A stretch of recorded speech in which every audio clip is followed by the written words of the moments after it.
कुछ सालों पहले दुनिया की सबसे बड़ी डायमंड कंपनी के मालिक यशवर्धन ने अपने पोते नक्श को घर और जायदाद से बेदखल कर दिया, मगर वक्त का पहिया घूमा और आज वही पोता उनकी डूबती कंपनी को बचाने का एकमात्र सहारा बन गया। ऐसे में क्या नक्श करेगा उनकी मदद? ब्रेकिंग न्यूज, गुजरात की सबसे बड़ी कंस्ट्रक्शन फर्म का भविष्य खतरे में। क्या भानुशाली ग्रुप ऑफ इंडस्ट्रीज इतने बड़े नुकसान से उबर पाएगा? अब कौन संभालेगा भानुशाली ग्रुप की बागडोर? जानने के लिए बने रहिए हमारे साथ। अब इस कंपनी को डूबने से सिर्फ एक ही आदमी बचा सकता है, लेकिन मैंने जो उसके साथ किया उसके बाद क्या वो हमारी मदद करेगा? जहां एक तरफ यशवर्धन अपनी कंपनी को लेकर परेशान थे, वहीं दूसरी तरफ नक्श अपने अतीत को भूलकर आगे बढ़ चुका था और उसकी हालत किसी नौकर से कम नहीं थी। अंधे हो? अब चलते कैसे हैं ये भी तुम्हें सिखाना पड़ेगा। पता नहीं क्या सोचकर अनिका के पापा ने इससे हमारी बेटी की शादी करवा दी। हमारे तो भाग ही फूट गए। घर दामाद बनकर बस हमारी मुसीबत बना हुआ है। माँ छोड़ो ना इस आदमी, ये किसी काम का नहीं। मेरी तो किस्मत फूटी है जो मेरी इससे शादी हुई, वरना इसके जैसा आदमी तो मेरे आस-पास न भटके। नक्श सर झुकाए बातें सुन रहा था। तभी ड्राइंग रूम में लगे टीवी पर ब्रेकिंग न्यूज फ्लैश हुई, जिसमें भानुशाली ग्रुप ऑफ इंडस्ट्रीज का नाम सुनते ही नक्श खुश हो गया।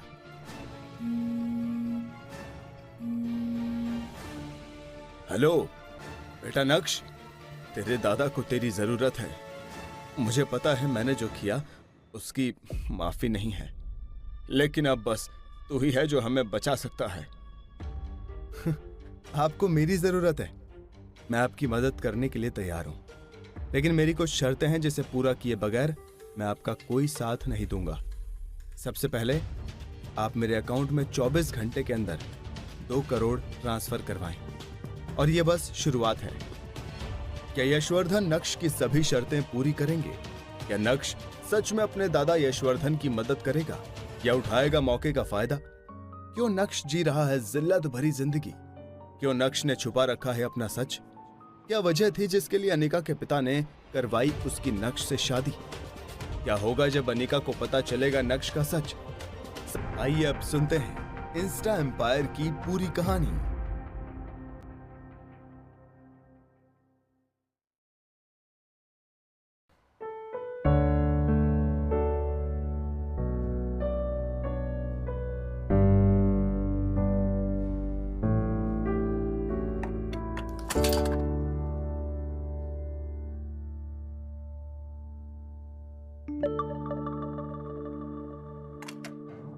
ड्राइवर, मेरा बैग जल्दी से गाड़ी में रखो और गाड़ी निकालो, मुझे ऑफिस के लिए देर हो रही है। ये ड्राइवर पता नहीं कहाँ मर गया है, और ये नक्श वो भी पता नहीं सुबह से कहाँ है। काम के टाइम ना सब पता नहीं कहाँ मर जाते हैं। बड़बड़ाते हुए अनिका ने आईने में देखकर जल्दी से अपने बालों को एक और बार संवारा और पीछे मुड़कर देखा तो वहाँ ड्राइवर की जगह नक्श खड़ा था। अनिका, मैं वो रमनीक भाई ज्वेलर्स के पास तो गया था। लगता है तुम्हारे ये जो ज्वेलरी सेट है उसको थोड़ा टाइम लग सकता है, शायद 1-2 दिन और। सॉरी मैम, थोड़ा लेट हो गया। थोड़ा लेट हो गया? कोई काम तुम लोग से एक बार में क्यों नहीं होता है? पूरा दिन बैठ के टाइम पास करते रहते हो। मजाल है कि तुम लोग एक काम अच्छे से कर दो, कोई ना कोई बहाना बनाते रहते हो। तुम सब के सब ना एक जैसे हो, काम चोर। सॉरी मैम, आगे से ऐसे नहीं होगा। Sorry my foot. You better be on time tomorrow. ये कहने के बाद जैसे ही अनिका अपना बैग उठाने लगी तो नक्श अनिका की मदद करने के इरादे से बोला, अब मैं ले लेता हूँ। नहीं। नक्श चुपचाप खड़ा उसे कमरे से जाते देखते रह गया था। कुछ देर शांत खड़े रहने के बाद जैसे ही नक्श पीछे मुड़ा, उसकी नजर टेबल पर रखी एक फाइल पर पड़ी। अनिका वो फाइल अपने बैग में रखना भूल गई थी। जब हड़बड़ाते हुए नक्श तेजी से अनिका की तरफ बढ़ा तो वहीं पास में सोफे पर बैठी अनिका की कजन भाग्या की नजर उस पर पड़ी। उसने नक्श के रास्ते में अचानक से अपनी टांग अड़ा दी। ओह माय गॉड, ये तुमने क्या किया? मैंने क्या किया? मैं तो अनिका वो अपनी फाइल भूल गई थी, तो मैं उसे फाइल देना चाहता था, तो रास्ते में ये अचानक आ गई और अब ये अच्छा, तो अब साहबजादे के रास्ते के बीच में मैं आ गई, इसमें भी मेरी गलती है ना? बड़ी माँ आप ठीक है ना? कोई जल्दी से डॉक्टर बुलाओ। जिस आदमी ने बड़ी माँ पे गरम गरम चाय गिरा दी। अच्छी, मुझे पता है तुझे मेरी बहुत फिक्र है, पर मैं ठीक हूँ, मुझे डॉक्टर की कोई जरूरत नहीं है। बस इस निठल्ले आदमी ने मेरी साड़ी खराब कर दी जो। शिट, बड़ी माँ की इतनी महंगी साड़ी खराब कर दी। ये आपके एक्सक्लूसिव कलेक्शन की है ना बड़ी माँ? एक तरफ भाग्या बात का बतंगड़ बना रही थी, तो दूसरी तरफ नक्श ने देखा कि अनिका वापस अंदर आ रही है। नक्श चित्रा को इग्नोर करते हुए अनिका की ओर बढ़ा। दरअसल मैं तुम्हारी फाइल। अनिका नक्श को देखे बिना ही घर से बाहर निकल गई। बस अनिका की एक प्यार भरी झलक के लिए तरस गया था नक्श। ब्रेकिंग न्यूज, गुजरात की सबसे बड़ी कंस्ट्रक्शन फर्म का भविष्य है खतरे में। क्या भानुशाली ग्रुप ऑफ इंडस्ट्रीज उभर पाएगा इतने बड़े नुकसान से? अब कौन संभालेगा भानुशाली ग्रुप ऑफ इंडस्ट्रीज की बागडोर? जानने के लिए बने रहे हमारे साथ only on take one news पर।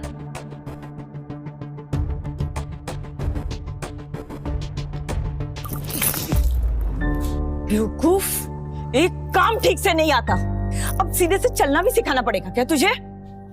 खड़े खड़े मेरा मुंह क्या देख रहा है? दफा हो जा मेरी नजरों के सामने से।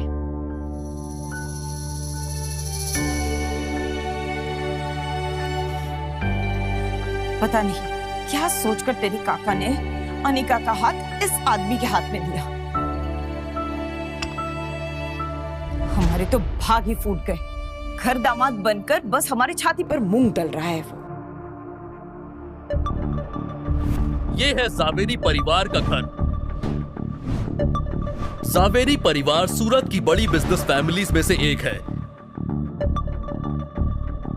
इस बड़े से शानदार घर में जावेरी खानदान का बड़ा परिवार रहता है और कई जॉइंट फैमिली की तरह इनके बीच में भी प्यार बस दिखावे का ही है। अक्सर यहाँ पर सुबह की शुरुआत ऐसे ही शोर शराबे से होती है और गलती चाहे हो या ना हो, इल्जाम हमेशा इस परिवार के दामाद यानी नक्श के सर पर ही आता है। पर नक्श ने कभी भी इस बात को दिल पर नहीं लिया। हर सुबह किसी और की गलती को अपने सर लेकर मुस्कुराते हुए वो अपने काम में लग जाता है। उसने चित्रा की तरफ देखा तो उसकी नजर वहीं पास में खड़े नौकर पर पड़ी, जो नक्श को दया की नजर से देख रहा था, लेकिन नक्श के चेहरे पर एक शिकन भी नहीं थी। ब्रेकिंग न्यूज, गुजरात की सबसे बड़ी कंस्ट्रक्शन फर्म का भविष्य है खतरे में। क्या भानुशाली ग्रुप ऑफ इंडस्ट्रीज उभर पाएगा इतने बड़े नुकसान से? अब कौन संभालेगा भानुशाली ग्रुप ऑफ इंडस्ट्रीज की बागडोर? भानुशाली ग्रुप? अरे भानुशाली ग्रुप तो सूरत का ही नहीं बल्कि पूरे गुजरात का सबसे बड़ा बिजनेस एम्पायर है। इनके साथ ऐसा कैसे हो सकता है? इनके साथ तो हम एक नया प्रोजेक्ट शुरू करने का सोच रहे थे। बड़ी माँ परेशान क्यों हो रहे हो? क्या पता हमारे लिए एक अच्छा साइन हो। मुझे तो लगता है हमें इनके नए सीईओ के साथ डील क्रैक करने की कोशिश करनी चाहिए।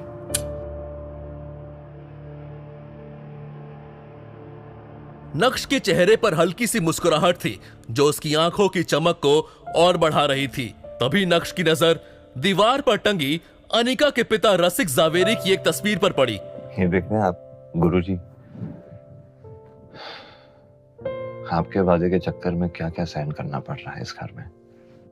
आप तो जाते जाते अपनी बेटी अनिका का हाथ मेरे हाथों में देकर चले गए, लेकिन पीछे से आपके घर में रोज कुछ ना कुछ झेलना पड़ता है मुझे।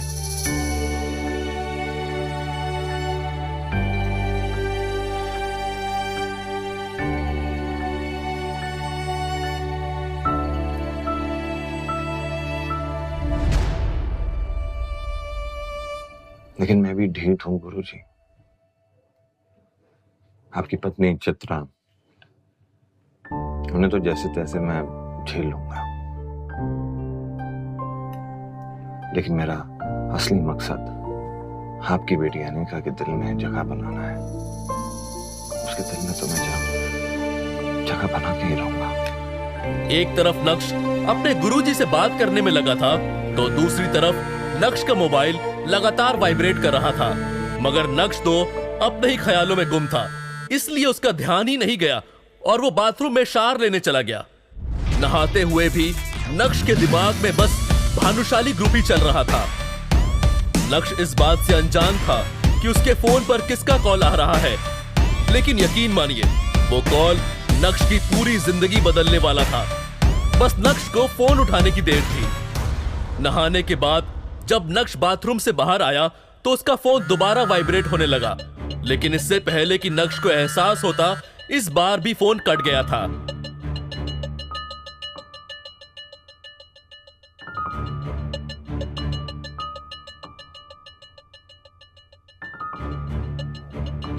नक्श, प्लीज मेरा फोन उठा लो। मैं जानता हूं कि तुम अब भी मुझसे नाराज हो, लेकिन कुछ अर्जेंट बात करनी है।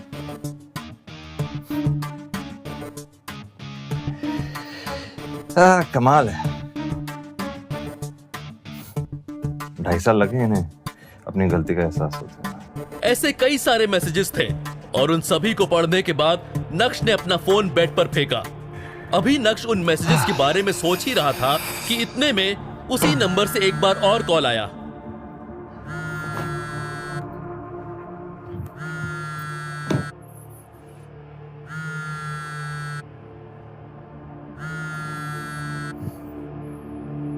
हेलो। और हेलो नक्श बेटा। Hello mister Yashvardhan. अपना नाम सुनकर वो बुढ़ा आदमी थोड़ा सकपकाया, लेकिन यशवर्धन ने फिर से प्यार से शुरुआत की। बेटा मुझे तुम्हारी बहुत याद आती है।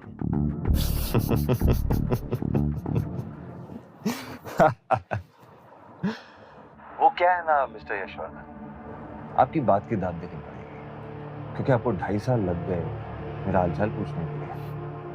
अब ख्याल है आपको मेरा? बेटा इन 2.5 सालों में एक एक दिन एक एक रात मैंने कैसे गुजारी ये मैं ही जानता हूँ। मैंने कैसे अपने आप को संभाला है मैं बता नहीं सकता हूँ बेटा।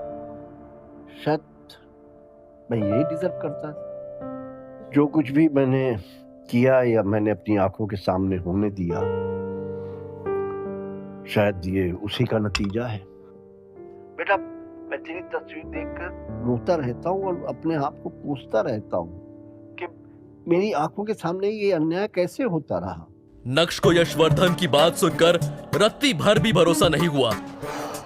वैसे मार्केट में क्या खबर फैली है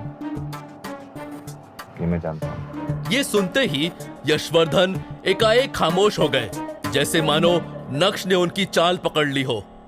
लोग तो तरह तरह की बातें बनाते रहते हैं। इस बार उनकी आवाज में चिंता साफ सुनाई पड़ रही थी। बेटा मैंने काम की बात करने के लिए फोन नहीं किया, बस मुझे तेरी आवाज सुननी थी। मैं जानता हूँ तेरा दिल कितना बड़ा है, चाहे कितनी भी बड़ी गलती क्यों ना हो, तू अपने मन में बैर रखने वाला नहीं है। कुछ लोग ना अच्छे दिल वालों को बेवकूफ समझने की गलती कर देते हैं, और आप ठहरे यशवर्धन भानुशाली। आप तो ऐसी कभी गलती कर ही नहीं सकते। क्यों, सही कह रहा हूँ? ये सुनकर यशवर्धन समझ गए थे कि उनका काम इतनी आसानी से नहीं पूरा होगा। आप लोगों ने जो कुछ भी मेरे साथ किया उसे माफ करके मैं आगे बढ़ चुका हूँ, लेकिन जो कुछ भी आप लोगों ने मेरे साथ किया उसे मैं कभी भुला नहीं सकता। तो प्लीज मुझे डिस्टर्ब करना बंद कीजिए, क्योंकि हमारा कोई रिश्ता नहीं है। मेरा पोता इतना कठोर तो नहीं था। आपको मेरी बात नहीं समझ आ रही। मैं अपनी जिंदगी में खुश हूँ। अब मुझे आपके साथ कुछ लेना देना नहीं है। आपका मेरा कोई रिश्ता नहीं है, और आप क्यों मुझे वापस उसी जगह बुलाना चाह रहे हैं जहां मुझे सिर्फ दर्द और तकलीफ मिली है? क्या तेरा दिल नहीं करता है मेरी सूरत देखने को, मुझे मिलने को? बेटा एक बार मुझे मिल ले, अब फिर पता नहीं मेरे पास कितने दिन बचे। यशवर्धन बहुत अच्छे से जानते थे कि नक्श चाहे अपना दिल जितना भी सख्त कर ले, लेकिन इस बात पर वो पिघल ही जाएगा। नक्श स्ट्रॉन्ग हेडेड था, पर निर्दयी नहीं। ठीक है, एक और आखिरी बात बस। थैंक यू बेटा, थैंक यू। मैं तेरी सारी फेवरेट डिशेस बनवा के रखूंगा, जो भी तुझे पसंद है। मैं घर नहीं आ रहा हूं, बाहर मिलेंगे आपके ऑफिस में, बिना किसी तामझाम के। हाँ हाँ ठीक है ठीक है। तो कल मिलते हैं, मैं अपनी गाड़ी तुम्हें लेने के लिए भेज दूंगा। उसकी भी कोई जरूरत नहीं,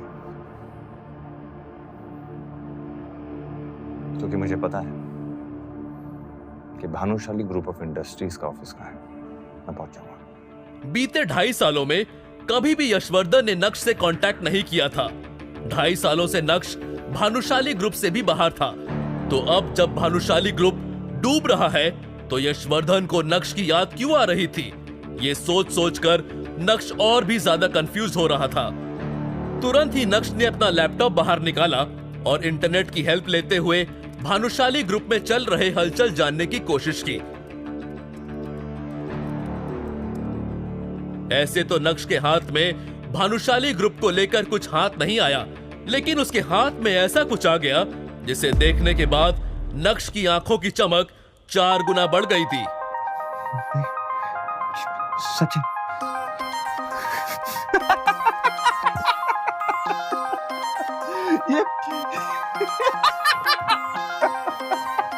जोर जोर से हंसते हुए बिस्तर से उठकर नक्श पागलों की तरह नाचने लगा था। वो भूल गया था कि ये घर उसका नहीं है, वो तो बस इस घर का घर जमाई है। इस पागल को क्या हो गया? इसमें माता वाता तो नहीं आ गई? नक्श के हंसने की आवाज सुनकर चित्रा का दिल बाहर आ गया था। नक्श की हंसी और नाचने का पागलपन रुकने का नाम नहीं ले रहा था। વળી માં છોડો ને તમે ઢોકલા ખાઓ ઢોકલા આદમીના પાછળ શું સમય બરબાદ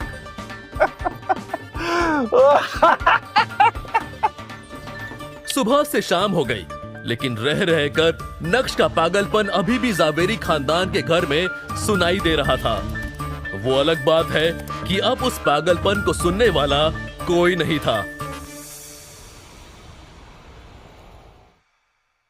अचानक नक्श को ऑफिस में देखकर भानुशाली ग्रुप के एम्प्लॉयज शॉक्ड हो गए। अरे देखो देखो, ये तो नक्श है ना, लेकिन ये यहाँ क्या कर रहे हैं? मैंने तो सुना है कि आजकल ये गरीबों से भी बदतर जिंदगी जी रहा है।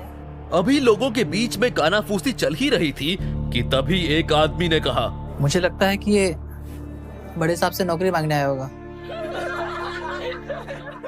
एक तरफ भानुशाली ग्रुप के कुछ लोग नक्श का मजाक बना रहे थे, तो दूसरी तरफ कुछ ऐसे भी लोग थे जिन्हें नक्श के डैड पर बहुत भरोसा था और वो सभी नक्श को देखकर बहुत खुश थे। अब आया है ऊट पहाड़ के नीचे, यही सही समय है, पर इन्हें मेरी जरूरत भी है, मजा आना चाहिए। कैबिन में बैठे यशवर्धन को भी नक्श का बड़ी बेसब्री से इंतजार था। अब यशवर्धन, भानुशाली और नक्श एक दूसरे के आमने सामने खड़े थे, लेकिन दोनों में से किसी के भी मुंह से एक शब्द भी बाहर नहीं निकल रहा था।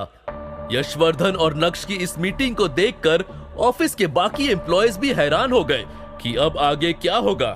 चलो आओ अंदर, आराम से बैठ के बात करते हैं। नक्श बेवकूफ नहीं था। यशवर्धन के इस इशारे को वो अच्छे से समझ पा रहा था। नक्श जो कल तक चित्रा और अनीका के ताने सुन रहा था, वो आज भानुशाली ग्रुप के चेयरमैन के आलीशान कैबिन में बैठा हुआ था। नक्श बेटा कैसे हो?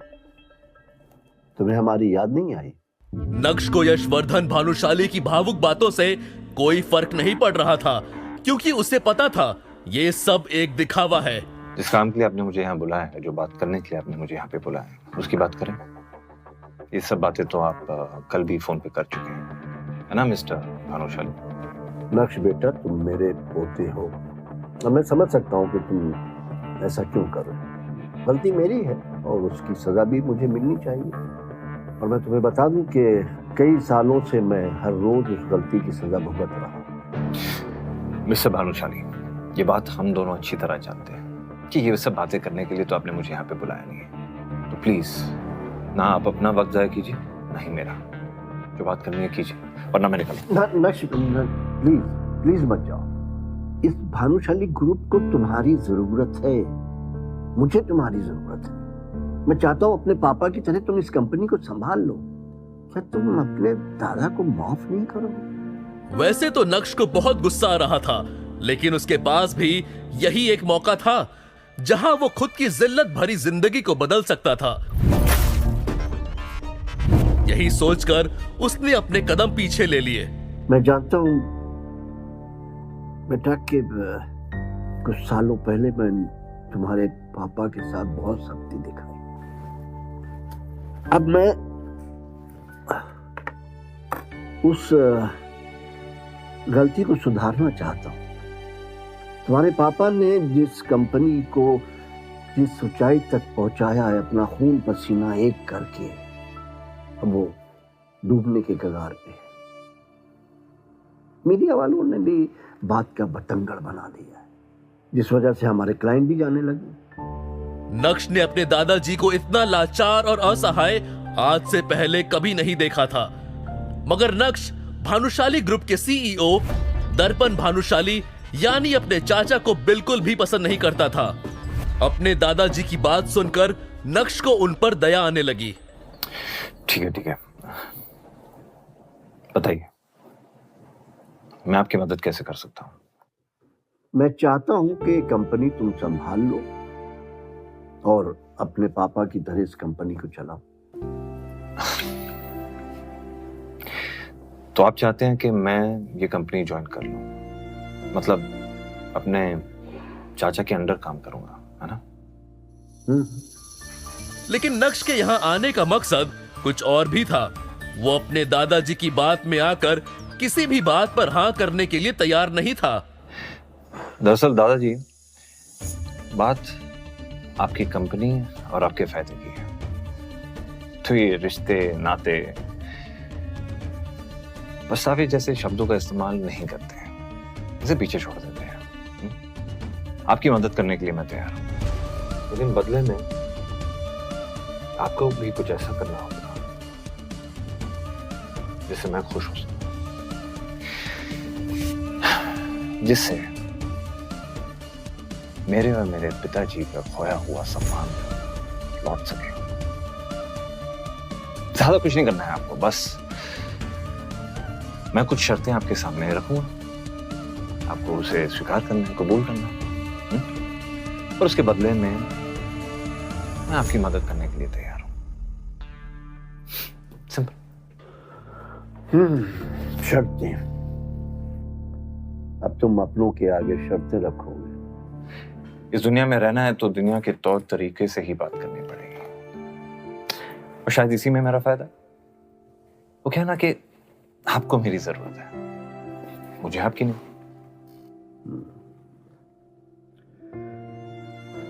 ठीक है, तुम्हें मुझसे क्या चाहिए? ये आपने की ना फायदे की बात। सबसे पहली शर्त, अब इस कंपनी में मैं दोबारा तभी लौटूंगा जब इस कंपनी का सीईओ मैं बनूंगा, ठीक उसी तरह जिस तरह मेरे चाचा ने मेरे पिताजी की जगह ले ली थी।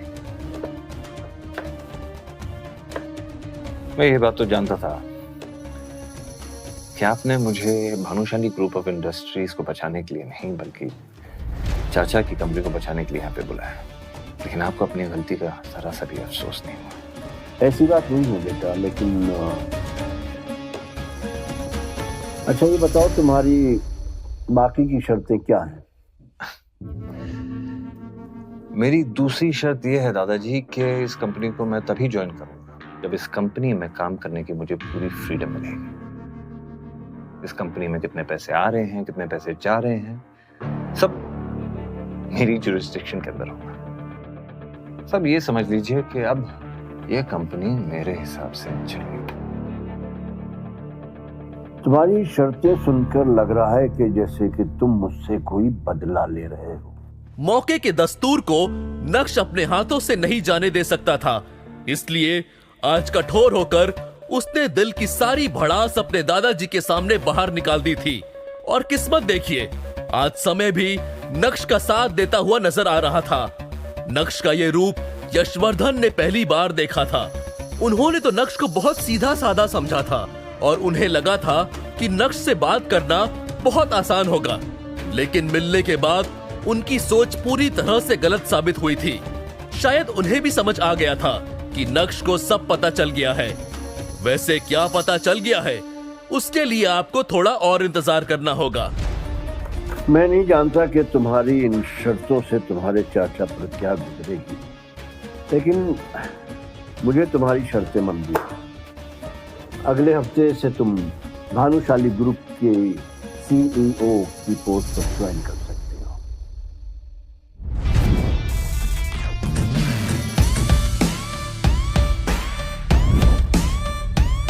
बात खत्म होते ही यशवर्धन ने सर झुका लिया, लेकिन नक्श भी वहां पूरी तैयारी के साथ आया था। इसलिए नक्श ने अपने दादाजी के सामने एक अग्रीमेंट पेपर रखा और उसे साइन करने के लिए कहा। ये क्या है? क्या तुम्हें मुझ पर भरोसा नहीं है? अब जो कुछ भी मेरे परिवार पे गुजरा है उसके बाद तो आपके साइन पे ही मुझे भरोसा है। वैसे आपके लिए भी एक कॉपी लेके आया हूं। बस ज्यादा सोचिए मत, फॉर्मेलिटीज को पूरा करते हैं। आखिरकार हूं तो मैं आपका पोता ही, है ना? और अपने पोते के लिए इतना तो कर ही सकते हैं, और इस बहाने शायद आपका पछतावा थोड़ा कम हो जाए। मुस्कुराते हुए नक्श भी कैबिन से बाहर चला गया और जाते जाते अग्रीमेंट पेपर की कॉपी को यशवर्धन के हाथ में थमा चुका था। 4 साल पहले कॉलेज पास आउट होने के बाद जब नक्श ने अनिका के पापा के साथ काम करना शुरू किया था, तब सिर्फ अनिका के पापा ही थे जो ये जानते थे कि नक्श का पूरा नाम नक्श भानुशाली है। इतना ही नहीं, कॉलेज की पढ़ाई के दौरान उसके दोस्तों को भी उसके बारे में कोई जानकारी नहीं थी। अनिका के पापा के साथ काम करते वक्त नक्श की मुलाकात अनिका से हुई और पहली नजर में ही वो अपना दिल खो बैठा। लेकिन उसे क्या पता था कि इतना प्यार होने के बाद भी जब वो अनिका से शादी करेगा, तब उसे उस शादी में एक जिल्लत की जिंदगी के अलावा और कुछ नहीं मिलेगा। भले ही मैं अनिका को अपना सच इतनी जल्दी नहीं बताऊंगा, लेकिन आज मुझे महसूस हो रहा है कि मेरे अंदर कुछ बदल गया है। जैसे मेरे हाथों में कोई पावर आ गई है और अब मैं उन लोगों को जवाब दे सकता हूं जो मुझ पर हंसते थे। बगावत की शुरुआत तो हो गई है और अब आगे आगे देखो होता है क्या। मॉम, नक्श कहाँ है? कुछ बताकर गया है? फोन नहीं उठा रहा। मने खबर न थी। कल से उसका रूप बदल सा गया हुआ है। राक्षसों जैसा हंस रहा है, नाच रहा है। किसी को उसके बारे में कुछ नहीं पता। खाना बंद करो। ये तो पूरा दिन खाती रहती हो। अनिका, नक्श मनचला होता जा रहा है। मुझे लगता है उसे रास्ते पे लाना पड़ेगा।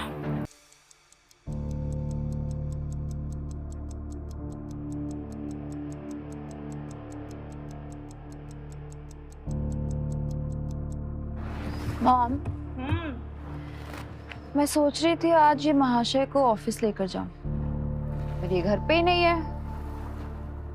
और मेरी किस्मत इतनी फूटी हुई क्यों है? आपने मेरी शादी इस गधे से क्यों कराई है? शू करे छे? तुझे ऊपर जाने की बहुत जल्दी है। ऊपर जाने की? नहीं, बिल्कुल नहीं। तो शांति से बैठना, क्योंकि तेरे सवालों का जवाब ऊपर तेरे पप्पा दे सकते हैं। तेरे साथ साथ मेरी भी किस्मत फूट गई। कम ऑन मॉम, ये कैसा जोक है? जोक? मजाक मैं कर रही हूँ या तू? पिछली बार उसको ऑफिस लेके गई थी तो याद है ना क्या हुआ था? फिर से उसको लेके जाके अपना मजाक उड़वाना चाहती है? आप बहुत फिक्र करती हो। आपको क्या लगता है मैं गधी हूँ? मैं उसको लेके जाऊंगी और वापस अपनी बेइज्जती कराऊंगी। वैसे बस ऑफिस तक लेके जाऊंगी, अंदर आने नहीं दूंगी। फिर वो ज्वेलरी शॉप में जाएगा, मेरा नेकलेस लेगा और घर वापस आ जाएगा। और वैसे भी इससे ज्यादा मैं उसके साथ टाइम स्पेंड नहीं कर सकती। अभी चित्रा और अनिका नक्श को बुरा भला कह ही रहे थे कि तभी नक्श वहां आ गया। भाई साहब का एटीट्यूड देखने लायक था। जब अनिका ने देखा कि नक्श उसे इग्नोर करता हुआ अपने कमरे की तरफ जा रहा है, तो अनिका को और भी ज्यादा गुस्सा आ गया। ये लो, आ गए साहबजादे नैन मटक्का करके। मॉम अभी नहीं, प्लीज प्लीज, मुझे ऑफिस के बहुत लेट हो रहा है और विहान मेरा वहाँ पे वेट कर रहा होगा। विहान का नाम सुनते ही नक्श के चेहरे का रंग फीका पड़ गया। देखो, आज तुम्हारी काम चोरी की बात हो रही है और तुम आ गए।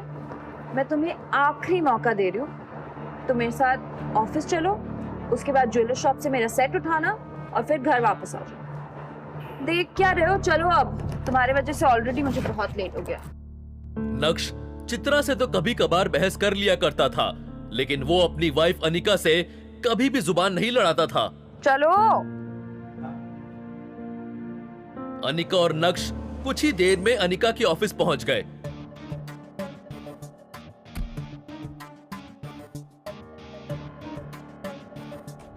अनिका जब अपने कैबिन में पहुंची तो उसका दोस्त और बिजनेस पार्टनर विहान बजाज पहले ही वहां बैठा उसका इंतजार कर रहा था। यार अनिका, मैं पिछले 1 घंटे से बैठा तुम्हारा इंतजार कर रहा हूँ। ये आदमी इतना खाली है कि 1 घंटे से यहाँ बैठ के मेरी बीवी का इंतजार कर रहा है। I am so sorry Vihaan, क्या है ना, कुछ लोगों के कारण देर हो जाती है। अनिका की बात सुनकर विहान के 1 घंटे इंतजार करने की शिकायत एक पल में ही गायब हो गई और वो बस मुस्कुराते हुए अनिका को ही देखे जा रहा था। वो आज बहुत ज्यादा खुश नजर आ रहा था। विहान, आज तुम बहुत ज्यादा खुश लग रहे हो। कोई लॉटरी तो नहीं लगी तुम्हारी?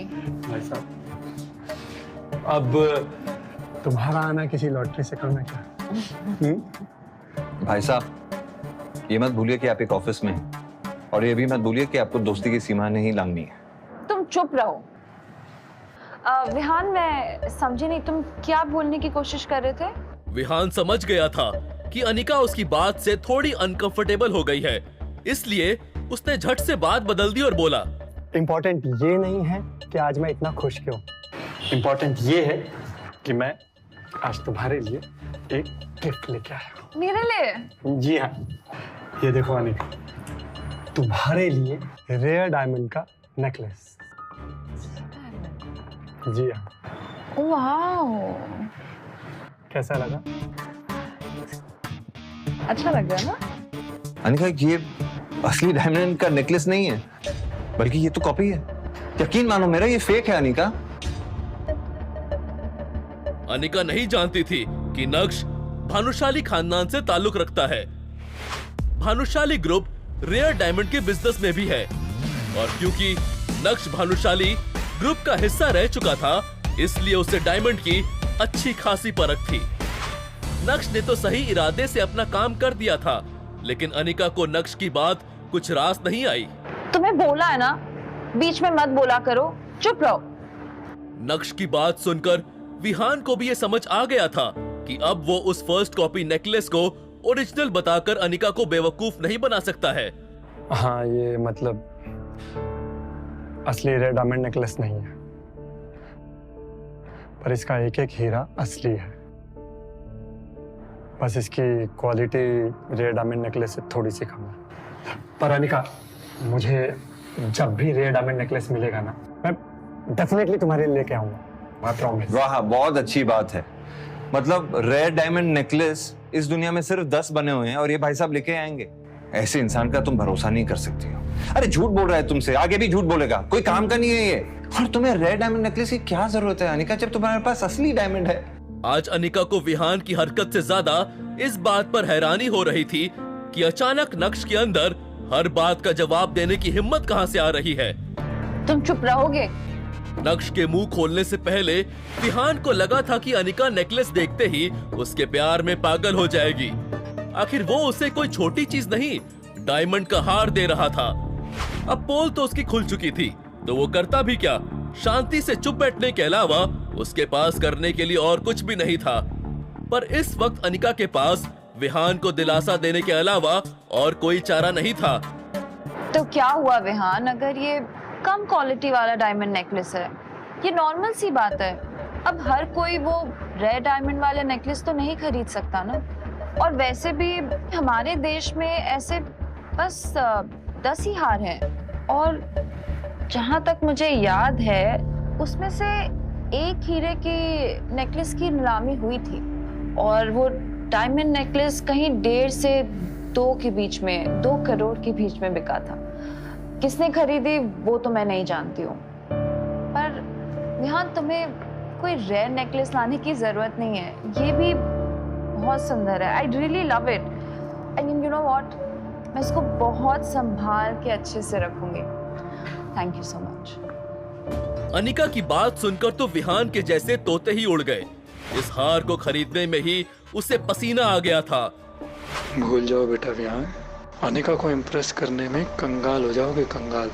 वहीं नक्श अनिका को परेशान देखकर अपने किए पर पछताने लगा और सोचने लगा कि इतनी बड़ी बात हो जाने के बाद भी अनिका विहान का साथ दे रही है, लेकिन वो अपनी बदली हुई जिंदगी को इतनी आसानी से अपनी बीवी के सामने नहीं रखना चाहता था। वो अनिका को पाना चाहता था, उसका दिल जीतना चाहता था। अनिका, मैंने आज तक तुम्हें कुछ नहीं कहा, लेकिन आज मैं चुप नहीं बैठूंगा। मैं तुम्हारे लिए रेड डायमंड नेकलेस लेकर आऊंगा। ये मेरा तुमसे वादा है। मैं दुगनी मेहनत करूंगा। मैं वो सब हासिल करने की कोशिश करूंगा जो तुम्हारे अरमान है। I promise.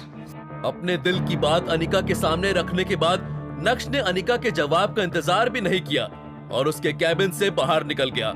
नक्श ने पलटकर अनिका की तरफ देखा तो अनिका भी उसी की तरफ देख रही थी। प्यार नहीं तो कम से कम नक्श अनिका का ध्यान अपनी तरफ खींचने में कामयाब हो गया था। क्या नक्श को खुद से दूर रखकर मैंने कोई गलती तो नहीं की?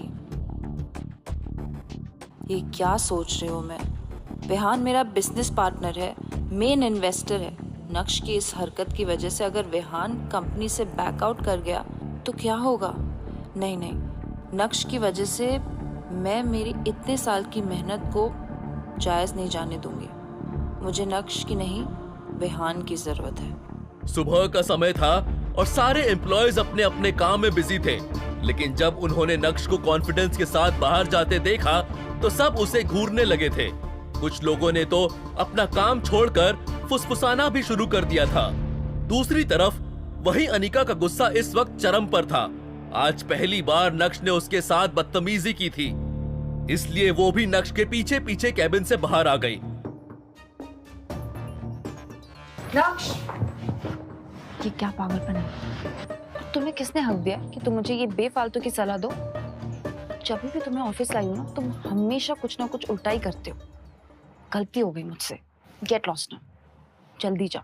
नक्श ने अनिका की इस बात का भी कोई जवाब नहीं दिया।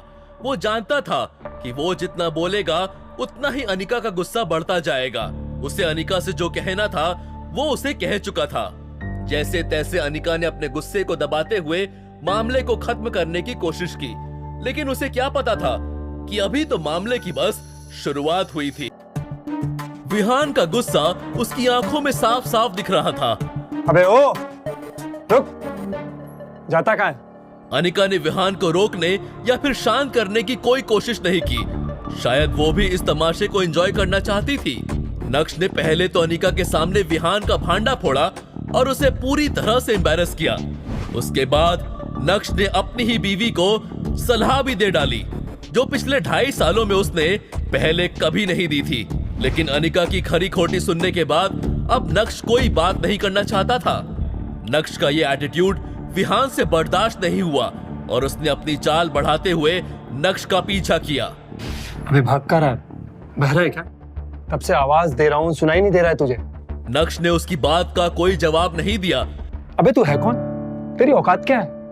तूने मेरे सामने मेरे गिफ्ट का मजाक उड़ाया।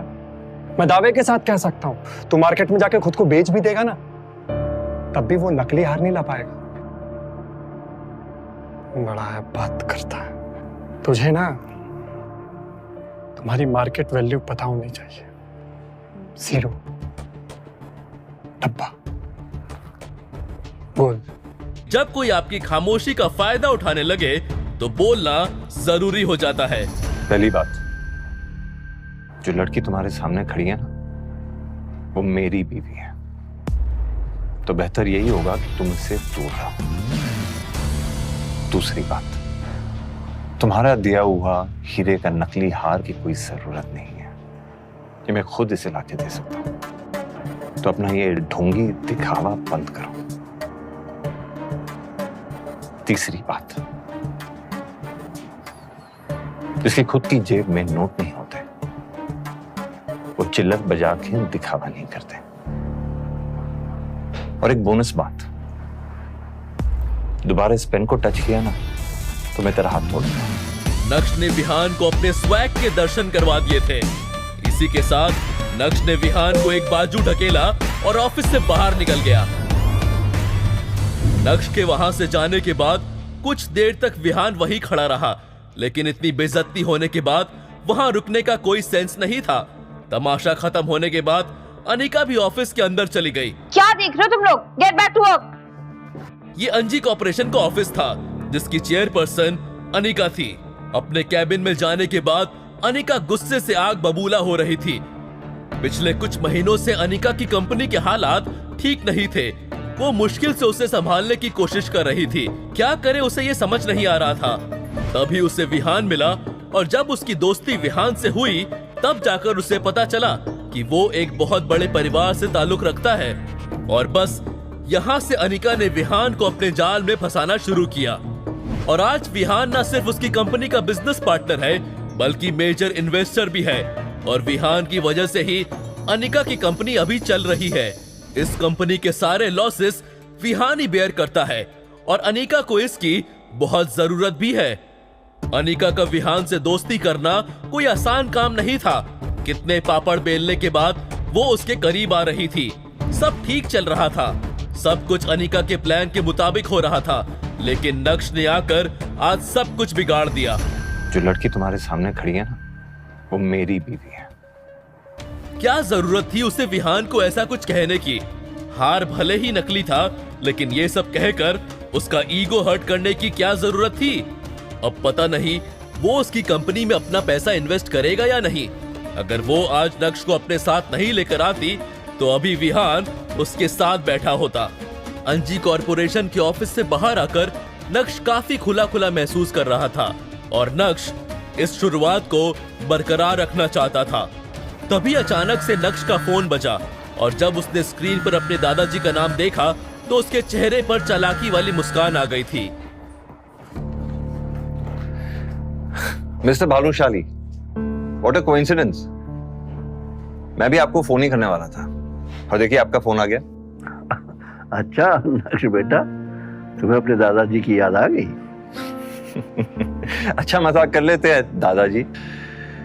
आपने मुझे फोन किया है तो जरूर कुछ इंपॉर्टेंट काम होगा। वैसे मैं भी आपको एक बहुत ही खास काम के लिए फोन करने वाला था। ठीक है, तो काम की बात कर लेते हैं। अगले हफ्ते तुम भानुशाली ग्रुप के नए सीईओ की कुर्सी पर बैठने वाले हो। तो मैंने तुम्हारी एक खास आदमी से मीटिंग फिक्स की है। एड्रेस तुम्हें व्हाट्सएप कर दिया है, तो तुम मुझसे कल मिल लेना। मुझे किसी को भी मिलने में कोई प्रॉब्लम नहीं है, लेकिन आपको भी मेरी 2 शर्तें पूरी करनी होंगी। पहली शर्त, आपको आज के आज मेरे लिए एक रेयर डायमंड नेकलेस का बंदोबस्त करना होगा। और दूसरी, वो मैं आपको व्हाट्सएप कर रहा हूँ। और हाँ, वो काम भी बेहद खास है, जल्दी हो जाना चाहिए। नक्श पॉइंट टू पॉइंट बात कर रहा था और उसका एटीट्यूड 7वें आसमान पर था, जो यशवर्धन को बिल्कुल भी पसंद नहीं आ रहा था। नक्श बेटा, तुम्हें ऐसा नहीं लगता कि तुम्हारी डिमांड्स बढ़ती जा रही हैं? अभी तो तुमने भानुशाली ग्रुप ज्वाइन भी नहीं किया है। ज्वाइन करने के बाद पता नहीं क्या होगा। मेरी डिमांड्स बढ़ती जा रही हैं? कम ऑन दादाजी, कैसे बातें कर रहे हैं आप? जाहिर सी बात है कि आपने भी अगर मुझे ऑफिस बुलाया तो कोई डिमांड पूरी करने के लिए बुलाया होगा। It's always give and take दादाजी। आखिर तो आपका ही खून हूं ना मैं, और मेरी डिमांड पूरी हो जानी चाहिए। ये काम बेहद खास है, व्हाट्सएप कर रहा हूँ, जस्ट गेट इट डन। तुम बहुत नक्श उन्हें अपनी गलती का पूरा एहसास करवा रहा था और यशवर्धन उस एहसास में दबते हुए नजर आ रहे थे। फोन रखते ही नक्श ने देखा कि उसे व्हाट्सएप पर 3 मैसेजेस आए हुए हैं। एक उसके दादाजी का था और बाकी के दोनों उसकी बीवी अनिका के थे। अनिका ने उसे 10,000 रुपए भेजे थे और लिखा था, नक्श, तुमने कपड़े खरीदे? मैंने तुम्हें बोला था ना कि हम फैमिली गैदरिंग में जा रहे हैं। प्लीज भिखारियों जैसे मत आना। दरअसल अनिका के घर में आज फैमिली डिनर पार्टी थी और पिछली बार नक्श की वजह से उसे काफी कुछ झेलना पड़ा था। इसलिए उसने नक्श को इस बार पहले ही पैसे भेज दिए, जिससे जावेरी खानदान और बाकी के गेस्ट के बीच नक्श को लेकर कोई बात ना हो, वरना चित्रा और अनिका को अपना मुंह बंद करना पड़ जाता है। अनिका बेबी, अब तुम्हारे 10,000 रुपए की मुझे कोई जरूरत नहीं। मन ही मन सोचते हुए नक्श ने अपनी दूसरी शर्त को यशवर्धन तक पहुंचा दिया था। हटो। भाई साहब, golden domain society? Golden domain society Surat की ही नहीं बल्कि गुजरात की सबसे लग्जरियस सोसाइटीज में से एक थी और इस सोसाइटी से पूरे सूरत की खूबसूरती को नापा जा सकता था। दरअसल यही वो जगह थी जहां नक्श के दादाजी ने आज उसकी एक सीक्रेट मीटिंग फिक्स की थी। लेकिन नक्श किससे मिलने जा रहा है इस बात की उसको कोई जानकारी नहीं थी। उसने सोचा ही नहीं था कि जिस इंसान से वो मिलने आया है वो कोई और नहीं बल्कि उसका चाचा दर्पण भानुशाली होगा। ये जानकर नक्श अपने चाचा से बिना मिले ही वहां से जाना चाहता था, लेकिन तभी अचानक से उसके कान में एक आवाज सुनाई पड़ी। नक्श,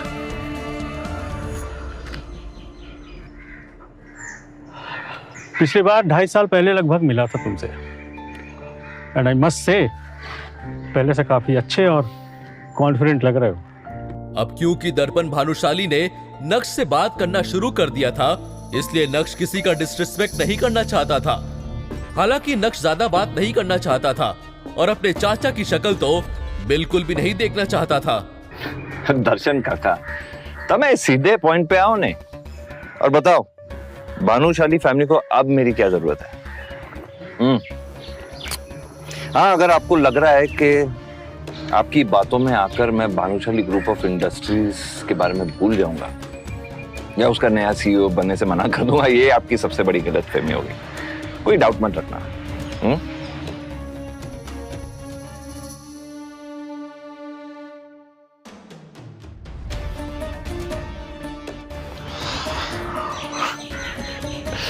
શું થયું દર્શન કાકા? शायद आप ये बात भूल रहे हैं कि आप मुझे ज्यादा परेशान करना अफोर्ड नहीं कर सकते, क्योंकि अब भी खेतान एंटरप्राइजेस के शेयर्स मेरे नाम पे हैं। ये शेयर्स तो आप जानते हैं ना, जो आपने दादाजी और पापा को लेने से मना किया था। और ये शेयर्स आपके लिए कितने इंपॉर्टेंट है और भानुशाली ग्रुप ऑफ इंडस्ट्रीज के लिए कितने इंपॉर्टेंट है अच्छी तरह जानते हैं। तो दर्शन काका, अगर मुझे गलती से भी कुछ हो गया ना, तो जो कुछ भी आप चाहते हैं मुश्किल से मिल पाएगा, शायद कभी भी नहीं। तो आइंदा मुझे रोकने की कोशिश मत करना। भानुशाली ग्रुप ऑफ कंपनीज पूरे गुजरात में एक बड़ा नाम था। छोटे से बड़ा हर बिजनेसमैन को भानुशाली ग्रुप की सारी जानकारी थी। 4 साल पहले मार्केट में उन्हें कंपटीशन देने के लिए कोई भी नहीं था, क्योंकि उस समय भानुशाली ग्रुप का सीईओ नक्श के पिता यानी जितेन भाई भानुशाली थे। जितेन भाई को बिजनेस की सारी एबीसीडी पता थी और यही वजह थी कि उन्होंने खेतान एंटरप्राइजेस के 40% शेयर्स खरीद लिए थे। उन्हें पता था कि आगे का मार्केट कैसी करवट लेगा और वो उसका पूरा फायदा उठाना चाहते थे।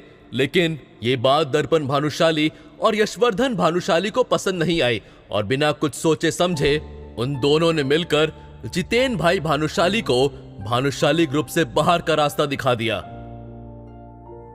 जितेन भाई के जाने के बाद नक्श के चाचा दर्पण भानुशाली ने भानुशाली ग्रुप के सीईओ की कुर्सी संभाल ली।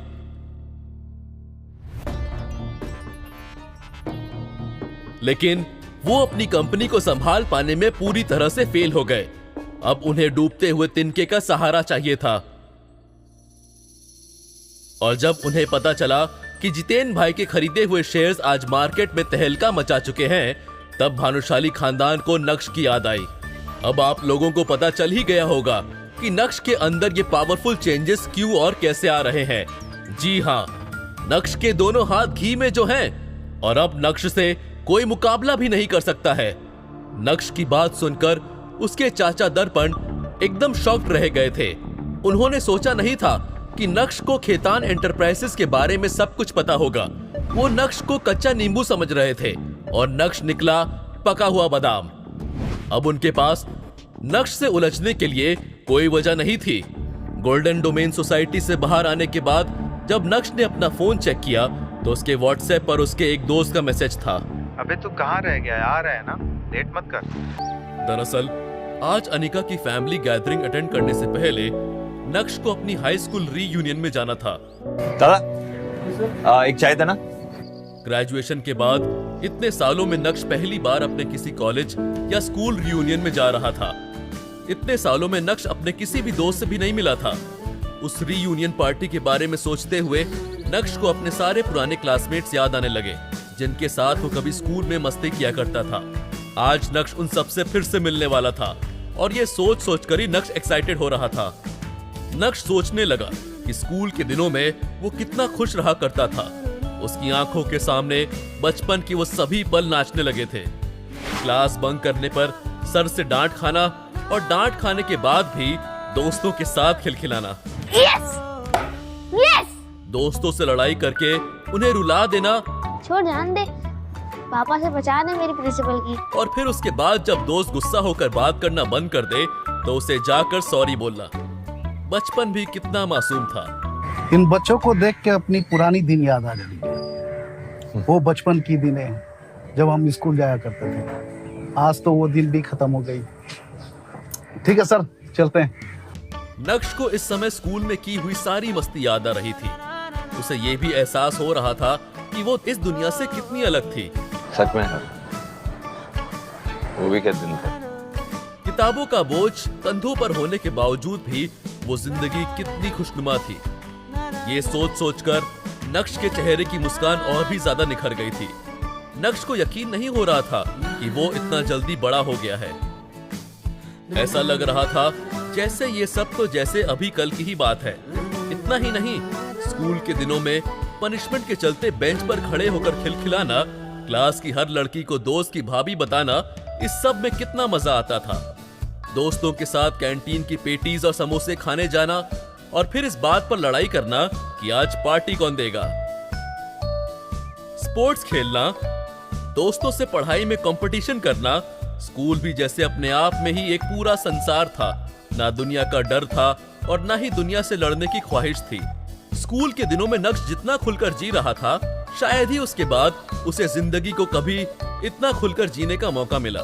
नक्श इन ख्यालों के साथ अभी आगे बढ़ ही रहा था कि तभी उसे अचानक कुछ याद आया। रियूनियन में तो शिवानी भी मिल सकती है।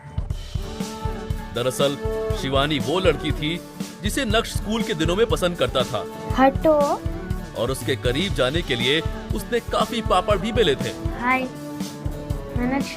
लेकिन जब शिवानी को इस बारे में पता चला तो उसने नक्श को खूब भला बुरा कहा। शिवानी केमिस्ट्री टीचर की बेटी थी और स्कूल में तब आई थी जब नक्श 7th क्लास में पढ़ता था। नक्श को आज भी याद है कि कैसे उसके सारे क्लासमेट्स शिवानी को देखकर बोलते थे। सभी शिवानी से बात करने की चाह रखते थे और रखते भी क्यों ना, शिवानी थी ही इतनी सुंदर। तो फिर क्या था, नक्श को भी उससे पहली नजर में पहला प्यार हो गया था। लेकिन वो अलग बात है कि नक्श उसके साथ कभी अपनी केमिस्ट्री सेट नहीं कर पाया था। नक्श के सारे दोस्त उसे शिवानी के नाम से चिढ़ाते भी थे। शिवानी, तुम्हारे लिए ये सब क्या है? तुम्हारी हिम्मत कैसे है मुझे रोज देने की? देखना, एक दिन मैं इतनी बड़ी सुपरस्टार बनूंगी ना, ऐसे लोग मेरे आगे पीछे घूमेंगे। जाओ यहाँ से। एक बार डांट खाने के बाद नक्श के दिमाग से शिवानी का सारा भूत उतर गया था और उसने दोबारा कभी शिवानी के करीब जाने की कोशिश नहीं की थी। देखना, एक दिन मैं इतना बड़ा आदमी बनूंगा ना कि सब मेरे आगे पीछे घूमेंगे। यही वजह थी कि स्कूल वाले प्यार की ये कहानी स्कूल खत्म होने के साथ ही खत्म हो गई थी। स्कूल के बाद 1-2 बार नक्श ने शिवानी को फेसबुक और इंस्टाग्राम पर देखने की भी कोशिश की थी, पर अनिका से मिलने के बाद उसकी ये खोज खबर भी खत्म हो गई। हालांकि अब शिवानी के लिए नक्श के दिल में कोई जगह नहीं थी, लेकिन फिर भी वो दोबारा शर्मिंदा होने से बचना चाहता था। नक्श को शिवानी से मिलने का डर तो था ही, पर वो रीयूनियन पार्टी के लिए लेट नहीं होना चाहता था। उसे जल्दी से जल्दी तैयार होकर पार्टी के लिए निकलना था। अब नक्श पहले वाला नक्श नहीं रहा था। भले ही वो अभी टैक्सी से ट्रैवल कर रहा था, लेकिन उसके अंदर एक गजब का कॉन्फिडेंस आ गया था। दूसरी तरफ अंजी कॉर्पोरेशन में अनिका मीटिंग रूम से बाहर आ रही थी। वो काफी सीरियस लग रही थी कि तभी उसने कुछ एम्प्लॉयज को बातें करते सुना और वो सब लोग नक्श के बारे में ही बात कर रहे थे। यार मैं तो हंसते हंसते मर जाऊंगी। दुनिया में इतने अजीब आदमी भी होते हैं क्या? मतलब तेवर तो देखो इसके, करता धरता कुछ नहीं है और आ गया यहाँ और हमारी मैडम को गुस्सा दिला दिया। मुझे तो लगा था कि मैडम उसको छोड़ देगी, लेकिन ये ये तो उल्टा खुद मैडम के सर पर नाच रहा है। मुझे तो कभी कभी लगता है कि उन दोनों की शादी हो कैसे गई। अरे शादी छोड़, 2 साल में उनका डिवोर्स कैसे नहीं हुआ। अनिका ये देखकर हैरान थी कि कैसे उसके यहाँ काम करने वाले एम्प्लॉयज ने उसका ही मजाक बनाकर रख दिया है। आज मैं थोड़ा जल्दी आ गई ना ऑफिस, तो मैंने उस आदमी को मैम के पीछे पीछे जाते हुए देखा। पहले तो मुझे लगा वो नौकर है, लेकिन बाद में उसके तेवर जो बदले हैं बाबा। वो बोल रहा था कि विहान सर ने दिया हुआ डायमंड नेकलेस नकली है। तुम्हारा दिया हुआ हीरे का नकली हार की कोई जरूरत नहीं है, ये मैं खुद इसे लाके दे सकता हूँ। मतलब सोचो, जिस आदमी ने जीवन में हीरे देखे भी नहीं होंगे वो जोरी बना घूम रहा है। अरे तुम लोगों को याद है पिछले साल ये आदमी आया था अपना स्कूटर लेके यहाँ पे, तब तो इसे देखकर लग रहा था कि ये अपने टूटे हुए स्कूटर को ठीक भी नहीं कर पाएगा, और अब जोरी बनके हीरा परखने चला है। वाह भाई वाह, मैडम के आदमी को तो झूठे नंबर 1 का टैग दे देना चाहिए। अरे यार कोई नहीं, झूठ बोलकर बेचारा दिल को तसल्ली दे रहा होगा। तुम लोग खामखा उस गरीब के पीछे पड़ गए। तभी अचानक से उमा ने देखा कि अनिका उनकी सारी बातें सुन रही थी। सॉरी मैम, हम लोग तो बस यूं ही। इससे आगे बोलने की हिम्मत उमा के पास भी नहीं थी। अनिका ने कुछ भी नहीं कहा और सभी के वहां से जाने के बाद अनिका भी अपने दिल में गुस्सा भरकर चुपचाप वहां से निकल गई थी। जब अनिका अपने कैबिन में गई तो उसके लिए अपने गुस्से को काबू में रखना बहुत मुश्किल हो रहा था। उसे समझ नहीं आ रहा था कि वो अपने गुस्से का क्या करे। जब अनिका बेकाबू हो गई तो उसने अपने हाथ में पकड़े कॉफी मग को पूरी ताकत से दीवार पर दे मारा। अनिका के मन में ये भी चल रहा था कि आखिर नक्श की वजह से उसे और कितना बेइज्जत होना पड़ेगा। पापा,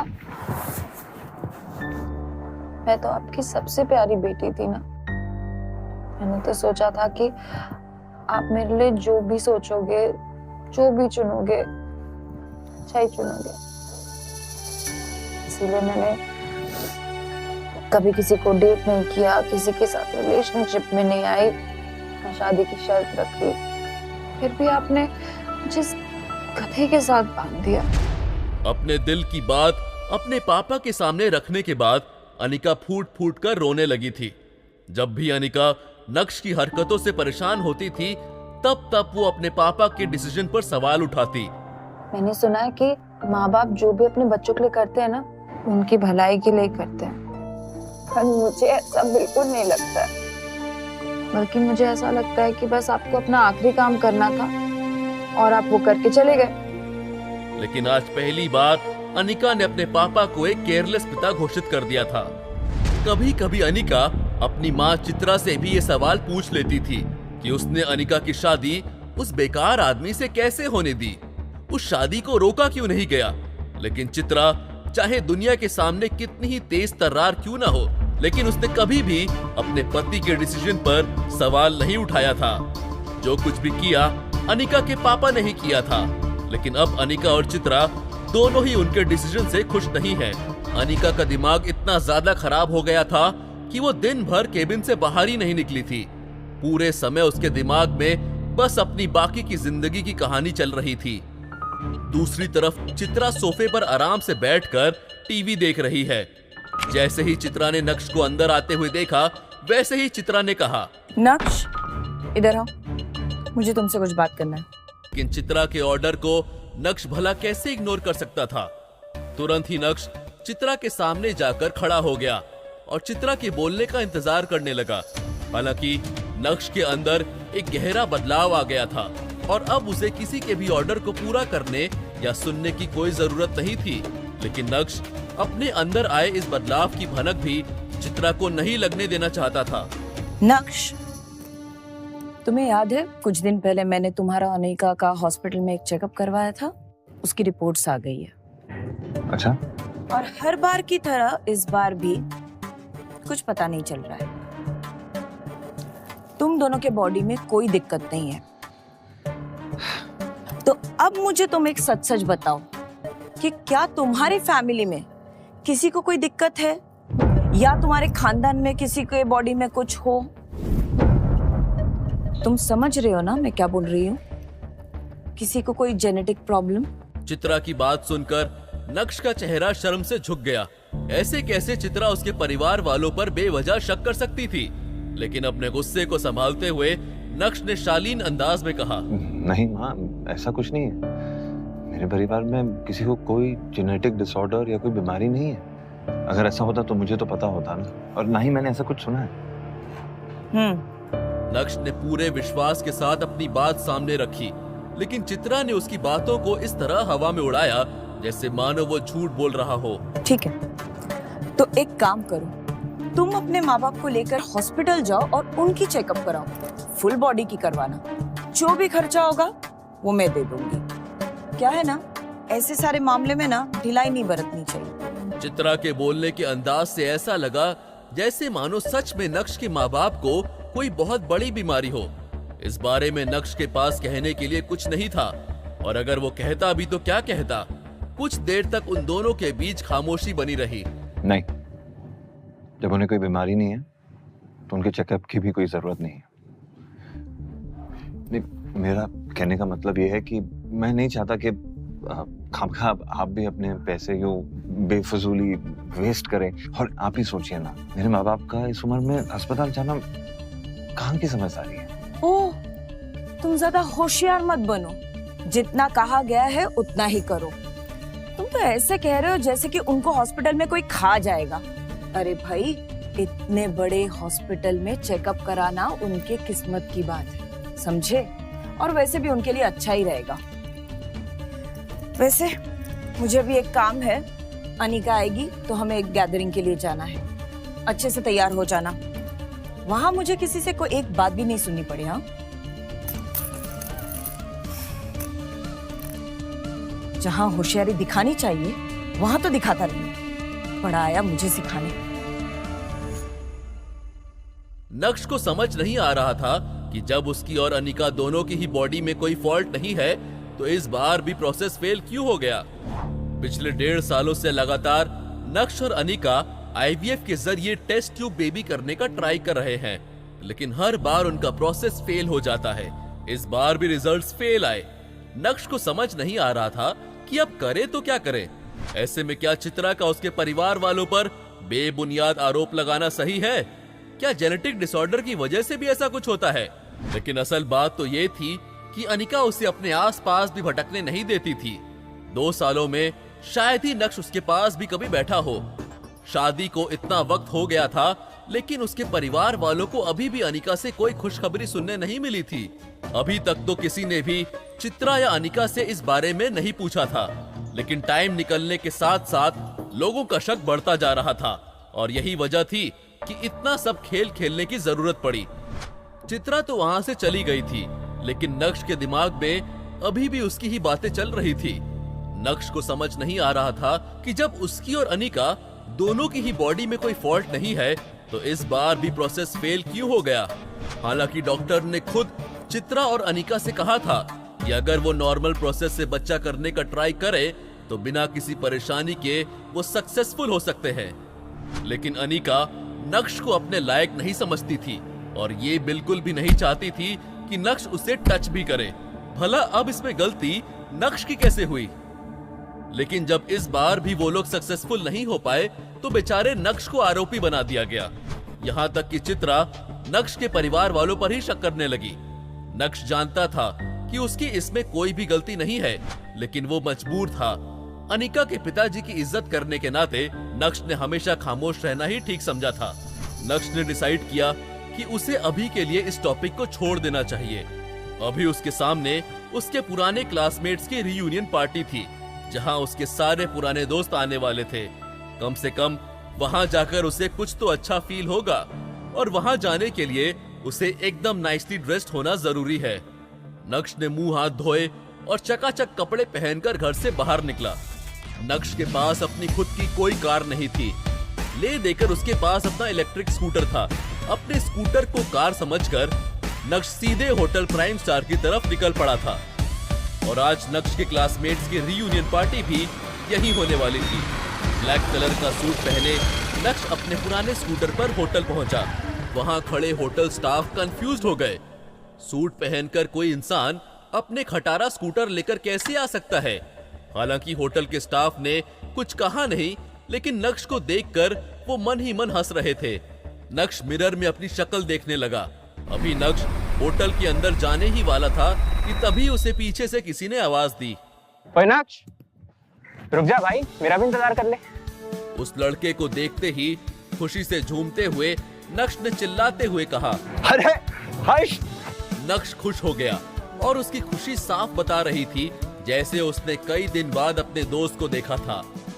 हर्ष नक्श का ही क्लासमेट था और स्कूल का स्पोर्ट्स कैप्टन था। लंबा और हैंडसम होने के कारण लड़कियों में उसके खूब चर्चे रहते थे। यहाँ तक कि बड़ी क्लास की लड़कियां भी उसे दोस्त बनाना चाहती थी। उसकी दीवानगी की कोई कमी नहीं थी। अभी भी उसके पीछे कई लड़कियां पड़ी थी, लेकिन हर्ष हर किसी को घास नहीं डालता था। अरे वाह, तेरी गाड़ी है? हाँ यार, अरे कमाल है, तेरे बालों के साथ ये गाड़ी भी बड़ी हो गई। काफी महंगी होगी ना? नहीं यार, सिर्फ 50 लाख की है। बस 50 लाख? चलना यार, तू छोड़ना, चल अंदर चल। अपनी अमीरी का दिखावा करने के बाद हर्ष ने अपनी नजरें यहाँ वहाँ घुमाई। तभी उसकी नजर साइड में खड़े पुराने से स्कूटर पर पड़ी। नक्श, हाँ, तू यहाँ किसमें आया? अरे किसमें क्या आया है ब्रो, अपनी हवाई स्कूटर में आया हूँ। अभी सर्विस कराई है, मस्त हवा में चलती है। टेस्ट ड्राइव ले, चाबी भी लगी हुई है। हाँ ना? कभी और यार, कभी और। तू सच में बिल्कुल नहीं पता। चल चल चल अंदर चल, वेट कर रहे होंगे यार। वो गाड़ी लगा देना प्लीज। हाँ ना? जैसे ही नक्श और हर्ष अंदर पार्टी हॉल में पहुंचे, वैसे ही सारे जूनियर्स ने हर्ष को घेर लिया और ग्रीट करने लगे। इस दौरान हर्ष ने नक्श को कब साइड में कर दिया, नक्श को पता ही नहीं चला। ये देखकर एक पल के लिए नक्श को काफी बुरा लगा, क्योंकि वो बड़ी उम्मीद के साथ अपने दोस्तों से मिलने आया था। निराश होकर उसने मन ही मन सोचा कि उसके लिए तो एक कोना ही ठीक है, और फिर वो कोने में रखी चेयर पर जाकर बैठ गया।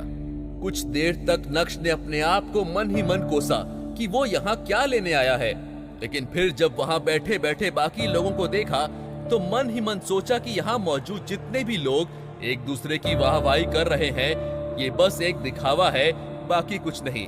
कम से कम नक्श के साथ जो हुआ वो एक सच्चाई तो थी। अगर इंसान अपनी जिंदगी में बेबस और लाचार हो जाए तो दुनिया उसके साथ कैसा सलूक करती है, ये बात नक्श अच्छी तरह से जानता था। नक्श अभी ये सब कुछ नोटिस कर ही रहा था कि तभी उसके फोन की घंटी बजी और उसने देखा कि उसके दादाजी का मैसेज आया है। अब इसे टोकन ऑफ लव कहे या फिर भानुशाली ग्रुप को नक्श की जरूरत। नक्श के एग्रीमेंट लेटर के हिसाब से भानुशाली ग्रुप को 24 घंटों के अंदर नक्श के अकाउंट में 2 करोड़ रुपए डालने थे, वरना नक्श और भानुशाली ग्रुप के बीच का एग्रीमेंट फेल हो जाता। नक्श के अकाउंट में वो पैसा भी आ गया था। ये देखते ही नक्श ने एक बार फिर से उन लोगों की तरफ देखा और मन ही मन सोचा, सच कहें तो इंसान की कोई कीमत नहीं होती, बल्कि कीमत तो उसके पैसे की होती है। सभी चीजों पर गौर करते हुए नक्श की नजर अचानक से शिवानी पर पड़ी। अगर हर्ष ने नक्श के साथ ऐसा व्यवहार नहीं किया होता तो शायद वो शिवानी से दूर ही रहने की कोशिश करता, लेकिन बाकी लोगों के बर्ताव की वजह से अब वो उस पार्टी में मौजूद सभी लोगों का टेस्ट लेना चाहता था।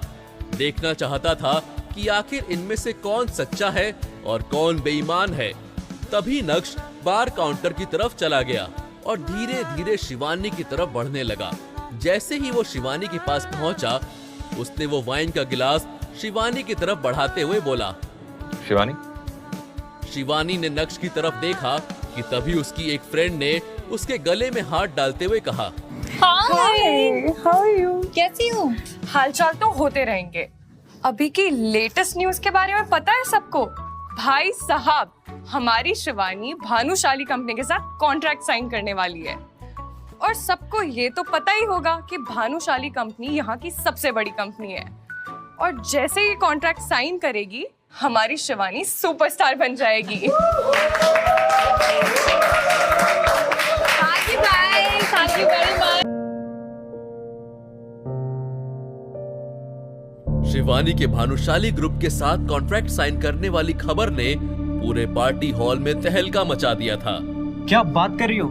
सच में शिवानी? यार अगर ऐसा है ना तो मुझे तुम अब भी ऑटोग्राफ दे दो।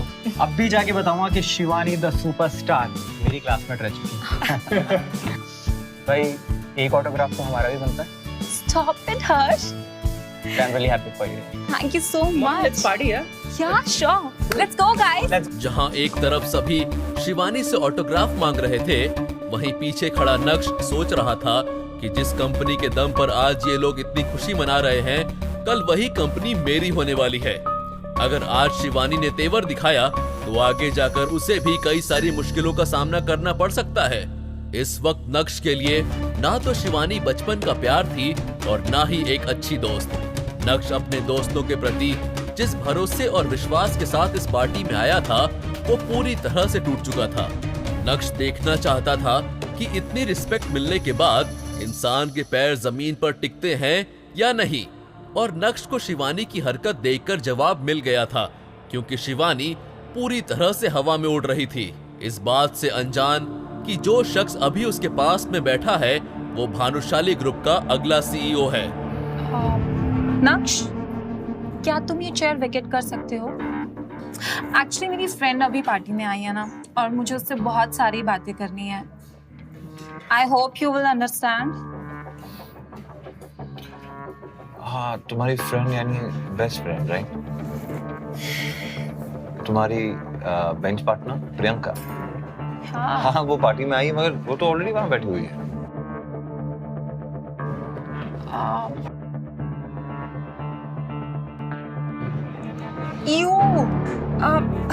मुझे तुम्हारी बॉडी से बहुत गंदी स्मेल आ रही है। मुझे तुम्हारे साथ बैठ के इतना अनकंफर्टेबल फील हो रहा है ना। क्या तुम अपनी सीट चेंज कर सकते हो?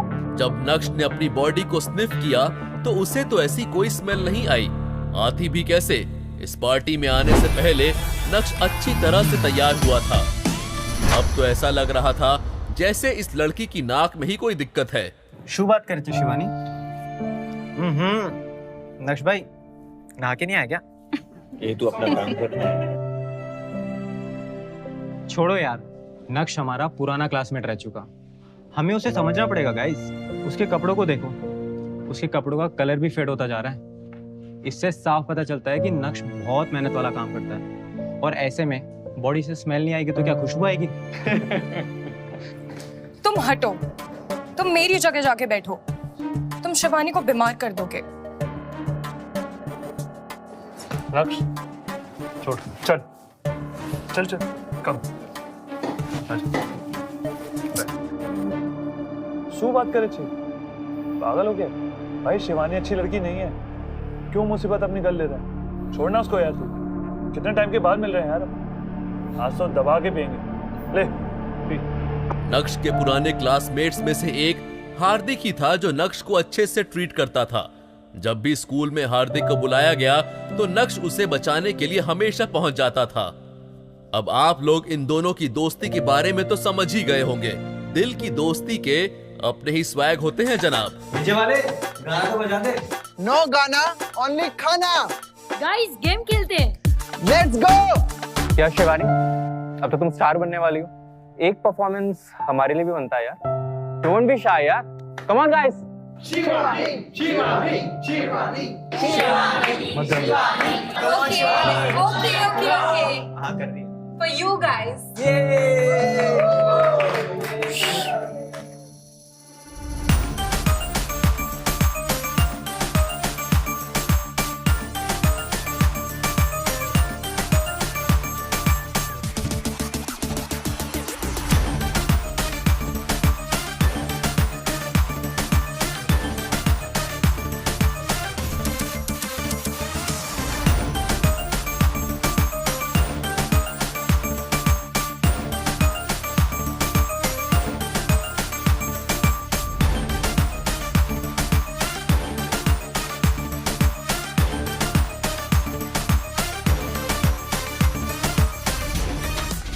आधे से ज्यादा लोग शिवानी की चमकती आंखों की रोशनी में डूबने लगे थे। तो क्या मस्त लग रही है यार, बिलीव नहीं हो रहा, ये अपनी शिवानी। इसमें कोई शक नहीं था कि शिवानी पहले के मुकाबले अब कुछ ज्यादा ही अट्रैक्टिव हो गई थी। क्योंकि आज की पार्टी में क्लास मॉनिटर और क्लास टीचर नहीं थी, इसलिए सबने डिसाइड किया कि कुछ दिन बाद वो लोग फिर से ऐसी ही एक रीयूनियन पार्टी अरेंज करेंगे। इसी के साथ पार्टी का अंत हुआ। जब शिवानी वहां से जाने लगी तो उसके बहुत सारे क्लासमेट्स जो बड़ी बड़ी गाड़ियों में आए थे, उन्होंने घर छोड़ने के लिए शिवानी को अप्रोच किया, लेकिन शिवानी ने ये कहकर सबका दिल तोड़ दिया कि उसके पास ऑलरेडी एक कार है और उसका ड्राइवर कब से उसका इंतजार कर रहा है। ये लोग शिवानी को अपनी देसी एसयूवी में बिठाना चाहते थे, लेकिन यहाँ तो शिवानी के पास इंपोर्टेड गाड़ी निकली। उदास चेहरे ये देखकर अब और भी ज्यादा मायूस हो गए थे। अरे सुना यार, ये शिवानी कितनी खूबसूरत लग रही है मेरे भाई। कितना अच्छा होता कि अगर इतनी खूबसूरत लड़की मेरी गर्लफ्रेंड होती। सोच, अगर इस लड़की के साथ मुझे एक वक्त बिताने के लिए तो भाई मैं तो गंगा नहाऊंगा। लेकिन मैंने तो सुना है कि गंगा नहाने से पाप दूर होते हैं। अरे तो भाई क्या हुआ, इसी बहाने पाप ही धुल जाएंगे मेरे भाई। तू नहीं सोचते। एक सेकंड। ओह गॉड, ये कौन से जमाने में जी रहा है? ये अपने जमाने में ही जी रहा है, गरीबी के जमाने में। यहाँ पर सब लोग कटा हुआ सेब वाला फोन लेकर घूम रहे हैं और ये अभी तक चाइना वाला सबसे पुराना मॉडल यूज कर रहा है। छोड़ो, जाने दो, सबके नसीब में कहाँ होता है ये सब। हेलो, तुमने कपड़े खरीदे? हाँ, वो तुम्हें पैसे दिए थे ना यार। तुम्हें पता हम फैमिली गैदरिंग में जा रहे हैं। Please don't embarrass me anymore. अब जल्दी जाओ, कपड़े खरीदो और घर आओ फास्ट। अनिका के कॉल के बाद नक्श को एहसास हुआ कि उसने अभी तक नए कपड़े ही नहीं लिए हैं। ओह माय गॉड, नक्श अपने खटारा स्कूटर के साथ ही पार्टी में आ गया। तुम्हें नहीं लगता कि आधे रास्ते में इसकी बैटरी खत्म हो जाएगी?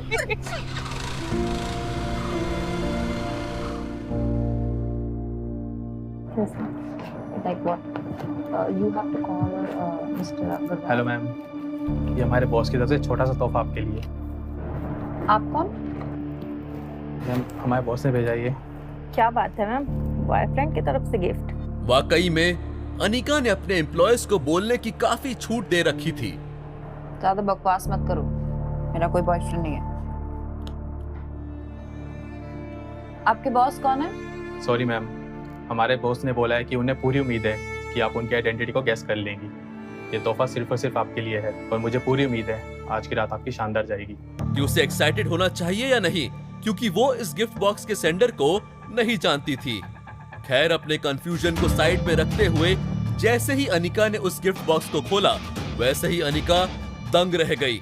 उसकी सेक्रेटरी जो ठीक उसके पीछे खड़ी थी, वो भी अपने आप पर काबू नहीं रख पाई। वाओ मैम, ये तो ड्रीम लेवल नेकलेस है। अपनी कंट्री में ऐसे सिर्फ 10 ही नेकलेस हैं, जिसमें से एक नेकलेस आपके पास ही है। आपका बॉयफ्रेंड तो बहुत ही अटेंटिव है।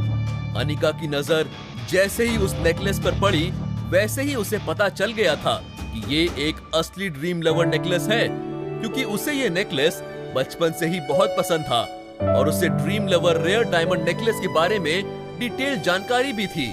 उसे ये सब काफी अनरियल सा लग रहा था। कहीं वो सपना तो नहीं देख रही थी? आखिर ड्रीम लवर नेकलेस उसे किसने दिया होगा? क्या वो विहान हो सकता है? लेकिन विहान के लिए ड्रीम लवर नेकलेस खरीदना इतना आसान नहीं होगा।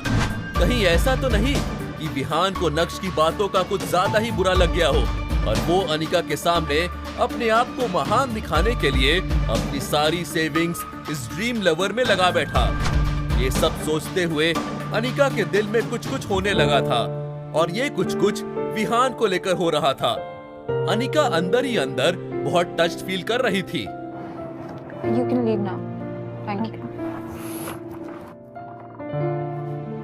अगर आज की फैमिली गैदरिंग में अनिका ने ये ड्रीम लवर नेकलेस पहना, तो वो अपने खानदान की पहली औरत होगी जिसके पास इतना बेशकीमती हार है। अनिका मिसाल बन जाएगी, खानदान उसे हमेशा याद रखेगा। ये सब सोच सोचकर अब उसे और भी ज्यादा एक्साइटमेंट हो रही थी। दूसरी तरफ नक्श कपड़ों को लेकर बहुत परेशान हो रहा था। उसने मॉल में मोस्टली सारे आउटलेट्स को कवर कर लिया था, लेकिन उसे अपने लिए कोई भी ढंग का सूट पसंद नहीं आ रहा था। हर किसी सूट में उसे कोई ना कोई खामी नजर आ रही थी, किसी का कलर तो किसी की फिटिंग। अब उसे ऐसा लगने लगा था कि यहाँ तो उसका काम नहीं बनने वाला है। जब नक्श को कुछ भी समझ नहीं आया, तो उसने अपनी पर्सनल सेक्रेटरी को कॉल किया जो उसके दादाजी ने उसके लिए अरेंज की थी। धीरे धीरे भानुशाली ग्रुप नक्श को सारी लग्जरीज देता हुआ दिखाई दे रहा था। नक्श की सेक्रेटरी बहुत ही एफिशिएंट थी। आधे घंटे से भी कम समय में उसने नक्श के मुताबिक एक ऐसा सूट का इंतजाम किया जिसका कलर भी अच्छा था और उसकी फिटिंग भी परफेक्ट थी। अब नक्श को वाकई में लगने लगा था कि वो किसी बड़ी कंपनी का सीईओ है। फाइनली सूट मिल गया था और अब नक्श अपनी हवाई की सवारी करते हुए सीधा घर की तरफ निकल पड़ा था। जैसे ही नक्श घर में घुसा, उसने देखा कि उसकी बीवी लिविंग रूम में आईने के सामने ड्रीम लवर नेकलेस पहने अपने आप को निहार रही थी। निहारती क्यों नहीं, उसकी खूबसूरती में 4 चांद जो लग गए थे। ऐसा लग रहा था कि नक्श के तोहफे से उसकी बीवी काफी सेटिस्फाइड है। इतनी सेटिस्फाइड है कि जैसे ही उसे ये नेकलेस मिला, उसने झट से पहन भी लिया। लेकिन सच में अनिका की गर्दन पर ड्रीम लवर नेकलेस वाकई में काफी नोबल और एलिगेंट लग रहा था। मिरर के रिफ्लेक्शन से जब अनिका की नजर नक्श पर पड़ी, जो ठीक उसके पीछे खड़ा था, तो अचानक से अनिका के चेहरे के एक्सप्रेशन।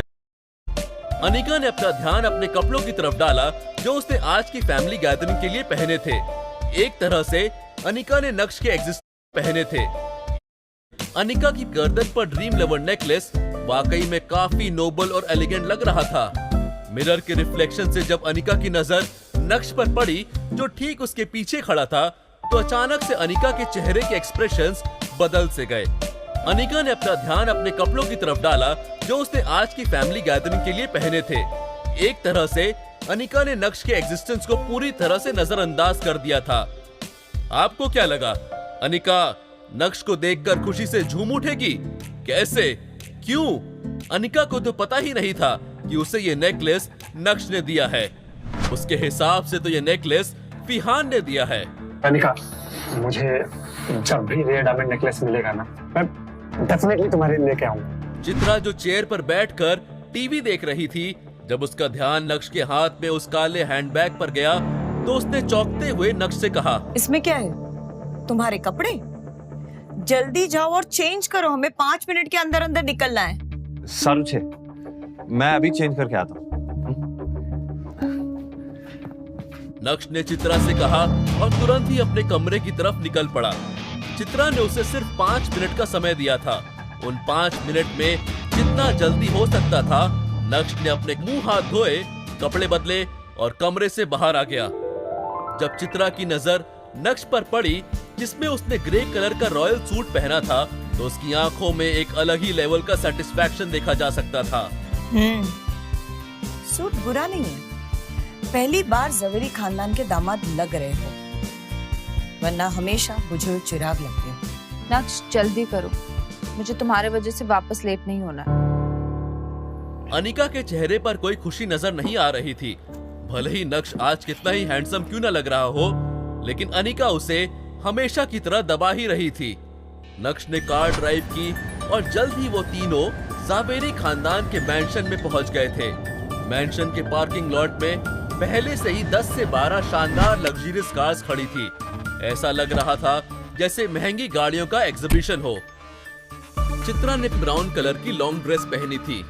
अनिका के बारे में क्या ही कहना, ब्लैक ड्रेस में वो गजब ही खूबसूरत लग रही थी और ऊपर से ड्रीम लवर नेकलेस ने उसे अप्सरा बना दिया था। जब चित्रा और अनिका मैंशन के हॉल में पहुंचे, तो उन दोनों की खूबसूरती ने काफी अटेंशन बटोरी। एज यूजुअल नक्श को किसी ने पूछा ही नहीं, वो दोनों उसे अकेला छोड़कर आगे निकल गए थे। और चूंकि नक्श उन दोनों के पीछे पीछे आ रहा था, इसलिए सभी ने उसे इग्नोर किया। हालांकि कुछ ऐसे भी लोग थे जिन्हें ऐसी फैमिली गैदरिंग्स में नक्श का आना बहुत अच्छा लगता था। अब बैम्बू अंकल को ही देख लो, जब तक वो नक्श को नीचा नहीं दिखा देते, उन्हें नॉर्मल फील नहीं होता था। ओह, अपना नक्श, वाह मुझे तो यकीन ही नहीं हो रहा तुम्हें इतने अच्छे कपड़ों में देखकर। पहली बार तुम इंसान लग रहे हो। अरे मैं तो तुम्हें पहचान ही नहीं पा रहा था। उन्होंने जानबूझकर इतना तेज चिल्लाते हुए कहा जिससे से ज्यादा लोगों की नजर नक्श पर पड़े और वो भी उसका मजाक बनाए। नक्श ने भीनी मुस्कान के साथ मैम्बू अंकल को देखा, लेकिन कहा कुछ नहीं। मैम्बू अंकल को लग रहा था कि नक्श कुछ बोलेगा, लेकिन नक्श के शांत रिएक्शन को देखकर मैम्बो अंकल का खून और भी ज्यादा खौल उठा और उन्होंने नक्श को और भी ज्यादा नफरत दिखाते हुए कहा, ये सूट तुमने स्पेशल प्राइस में खरीदा है ना? जहां तक मुझे याद आ रहा है ना, ये मैंने चोर मार्केट में देखा था। कितने का? 500, 600? अरे क्या क्वालिटी है इस सूट की? मैम्बो अंकल की बात सुनकर ज्यादा से ज्यादा लोग अब नक्श को नफरत की नजर से देखने लगे थे और कुछ तो नक्श को देखकर जोर जोर से हंस रहे थे। नक्श की बेइज्जती होता देख अनिका को काफी एम्बैरेस्ड फील हो रहा था। उसने नक्श को 10,000 रुपए दिए थे जिससे वो अपने लिए एक अच्छा ब्रांडेड सूट खरीदे, लेकिन अब उसे भी लगने लगा था कि नक्श ने पैसे बचाने के चक्कर में ये सूट किसी सस्ती सेल से उठा लिया है और ये सोचकर उसे नक्श पर और भी ज्यादा गुस्सा आ रहा था। मन ही मन अनिका सोच रही थी कि ये आदमी हमेशा उसे डिफिकल्ट सिचुएशंस में डाल देता है। वो क्या है ना uncle, mambo uncle, sorry to disappoint you, लेकिन इस सूट के लिए मैंने एक भी पैसा खर्च नहीं किया। नक्श की बात सुनकर मैम्बो अंकल को ऐसा लगा जैसे उन्होंने कोई बहुत बड़ा जोक सुन लिया हो। अच्छा, तो तुमने इस सूट के पैसे ही नहीं दिए? अच्छा है, हो सकता है कि दुकान के मालिक को तुम्हारी सूरत देखकर तुम पर तरस आ गया होगा और तुम्हारी गरीबी में तुम्हारी ये मदद कर दी होगी। क्यों? क्यों भाई? ये सुनकर अब सभी लोग जोर जोर से हंसने लगे थे और सभी नक्श को ऐसे देख रहे थे जैसे मानो वो दुनिया का सबसे बड़ा बेवकूफ हो। ये देखकर चित्रा और अनिका भी काफी एम्बैरेस हो गए थे। चित्रा एक पल भी नक्श के साथ खड़ी नहीं होना चाहती थी। उसका दामाद इतना बेवकूफ है उसने सोचा भी नहीं था। उसे लग रहा था कि अगर वो एक पल और खड़ी रही तो नक्श की वजह से उसकी बची कुची इज्जत भी चली जाएगी।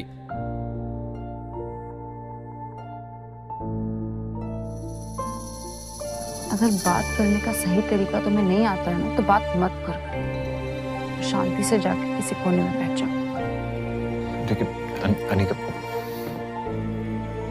अनिका इस तरह के फैमिली ओकेजन्स पर नक्श को बिल्कुल भी लाना पसंद नहीं करती थी, लेकिन क्योंकि अब नक्श भी जावेरी खानदान का हिस्सा था, इसलिए ऐसे मौकों पर अगर उससे नहीं लाएंगे तो खानदान और भी तरह तरह की बातें बनाएगा और अनिका ये सब नहीं चाहती थी।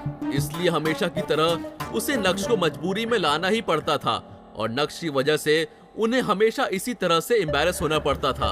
अनिका, मुझे तुम्हारे बारे में पीछे कुछ भी बात करने का कोई शौक नहीं है, लेकिन ये जो तुम्हारे पति है ना, इन्होंने कभी अमीरी तो देखी है नहीं और ना ही इन्हें अमीरों की तरह रहना आता है। अरे इनका तरीका अलग है, इसलिए हर जगह ये हंसी का पात्र बनता है। लेकिन अनिका, तुमने तो अमीरी देखी है ना, लेकिन तुम होगी अपने ऊपर खर्च ही नहीं करना चाहती। अब ये जो ये ड्रेस पहनी कितने की है? 15,000 रुपए की है ना? अरे कितने शर्म की बात है कि इतने बड़े ओकेजन पर इतनी सस्ती ड्रेस पहनकर आने की हिम्मत की। मैम्बो अंकल की नजर ऊपर से नीचे तक बस अनिका को ही देख रही थी। उनके चेहरे की शातिर मुस्कान देखकर अनिका काफी अनॉयड फील कर रही थी। जब मैम्बो अंकल ने देखा कि सभी का ध्यान उनकी तरफ ही है, तो तुरंत ही उन्होंने अपना एक हाथ ऊपर उठाया और अपने सूट को थपथपाने लगे। उनके एक्सप्रेशंस में एरोगेंस साफ साफ दिखाई दे रहा था। चूंकि आज मुझे जावेरी खानदान के स्पेशल ओकेजन पर आना था, इसलिए मैंने अपने लिए इटालियन डिजाइनर पसंद किया, रिकार्डो टिस्की। नाम तो सुना होगा ना, रिकार्डो टिस्की। और ये मेरा सूट कस्टम मेड है और इसके लिए मैंने पूरे 6 लाख रुपए खर्च किए हैं। कितने? 6 लाख। वेटर, और उधर कहां जा रहे हो? जरा इधर से, इधर से।